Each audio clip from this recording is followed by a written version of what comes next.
Kalau penyakit zahir itu banyak eh, dokternya, banyak spesialisnya. Sekarang kita sakit diabetes, ada nggak spesialisnya? Ada. Kita sakit jantung, ada spesialisnya?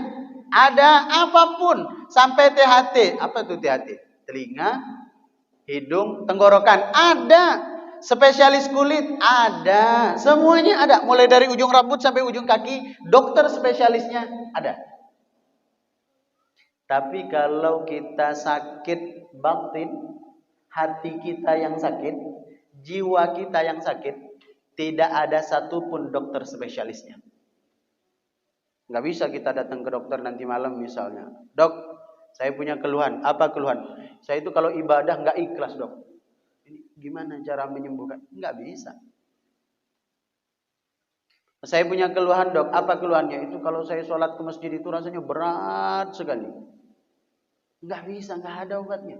Lantas apa obatnya penyakit batin? Kalau penyakit lahir banyak spesialisnya dan banyak sekali sumber obatnya, sementara penyakit batin obatnya hanya satu, kemauan yang kuat yang ada dalam diri kita. Makanya mustahil orang bisa sembuh dari penyakit batin sementara dia nggak tahu apa penyakitnya, atau bahkan dia tidak merasa bahwa dirinya sedang sakit. Bahkan yang sudah tahu dan sadar bahwa dirinya sedang sakit nggak mungkin sembuh kalau tidak ada kemauan yang kuat untuk menyembuhkan atau mengobati penyakit yang diderita. Dan jamaah, yang seringkali merusak ibadah yang sudah susah payah kita lakukan itu karena penyakit zahir atau karena penyakit batin. Saya tanya sekali lagi, yang membuat ibadah atau kebaikan kita menjadi sia-sia itu karena adanya penyakit zahir atau karena ada penyakit batin? Batin. Kalau penyakit zahir tidak menghalangi ibadah, justru menambah pahala ibadah. Contoh, ketika waktu corona, masih kencengnya dulu corona ini, ada satu jamaah yang begitu dekat dengan kami, yang sampai masuk ICU ya, sampai masuk ke ICU dan harus dirawat secara intensif. Saat beliau dirawat secara intensif, beliau panggil dokter dan meminta dokter itu untuk video call kepada saya. Akhirnya tengah malam, jam 12:30 malam, itu video call kepada saya.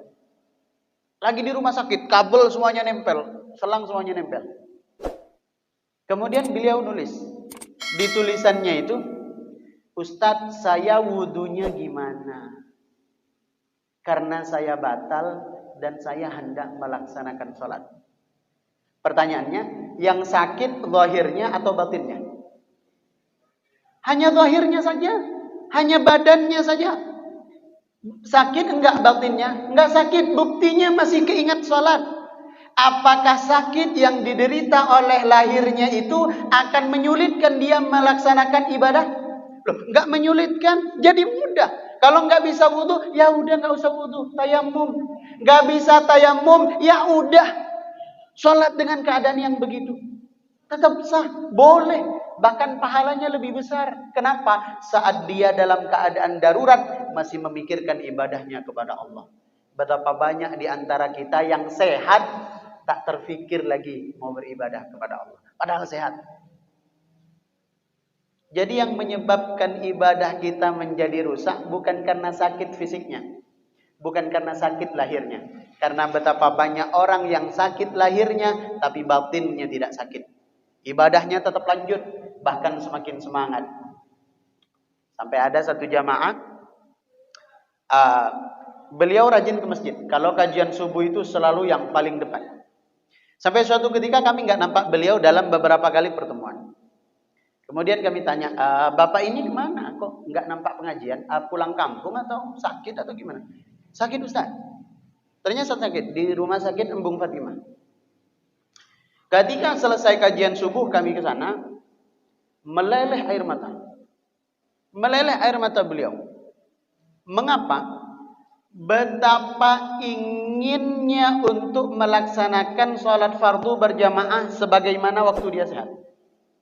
Berapa inginnya beliau menjaga keistiqomahan duduk di majelis ilmu. Tapi karena sakit terhalang. Pahalanya berkurang? Enggak. Pahalanya tetap utuh. Enggak berkurang sekalipun. Sedikit pun enggak berkurang.